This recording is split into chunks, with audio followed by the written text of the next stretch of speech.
Hi there, Teacher Mike here. Have you ever wondered what Excel is, or a spreadsheet program like Google Sheets?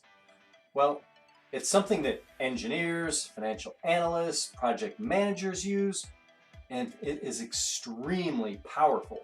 But the good news about it is that it's also extremely simple to use for very many everyday tasks. Excel is my go-to tool that I've used more than any other piece of software for almost 30 years in engineering. Today I'm going to give you a little example of something that you can do with Excel in creating a table. I'm going to compare creating a table by hand versus one in Excel.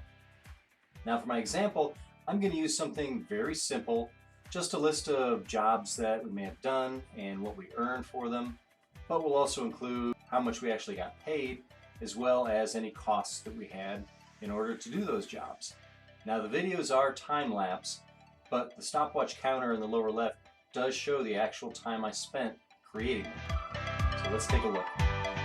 Alright, let's make a little table here. We're just going to write out some jobs we did and earn some money.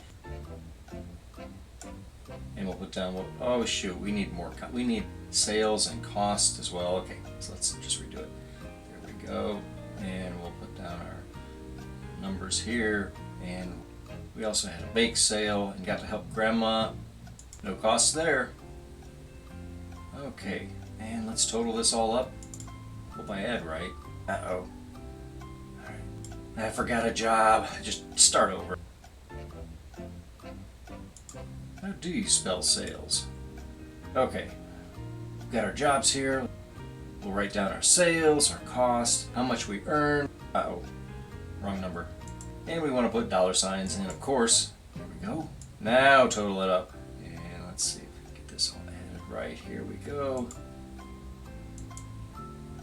And shoot. Fix that.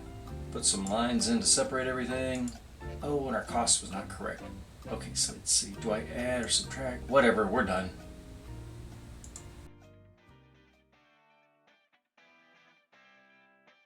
This time we'll make our table using Excel. So we'll open up a new Excel worksheet, put in our column headers, make a little adjustment there, and put in the jobs as well as what we earned. We'll let Excel display that as money. And we really need a sales and cost column. Let's add those in.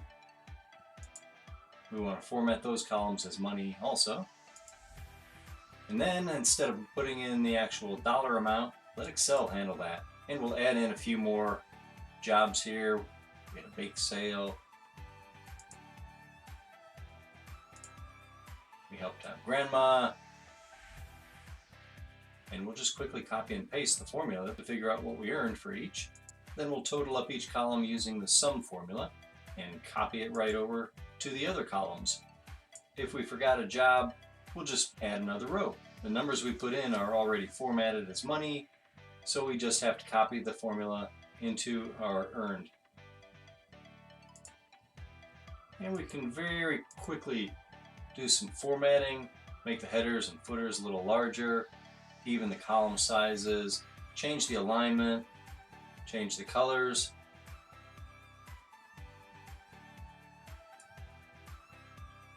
As well as quickly put some borders in here. And we'll even go ahead and change the background color. So now we've got a pretty good looking table, and any sales or cost adjustments we make will be updated in the totals, so it's ready to go. Okay, yes, I wouldn't normally be that sloppy creating a table by hand, but the time it took to create it, as shown in the video, was literally about 10 minutes. This is only one small example of what Excel can do, but it's easy enough that anybody who can open an application, save a file, move around a little bit with the mouse and arrow keys, as well as understand just basic math, will have no problem at all creating amazing tables and much more in Excel. Thanks for watching, and I hope to see you in class soon.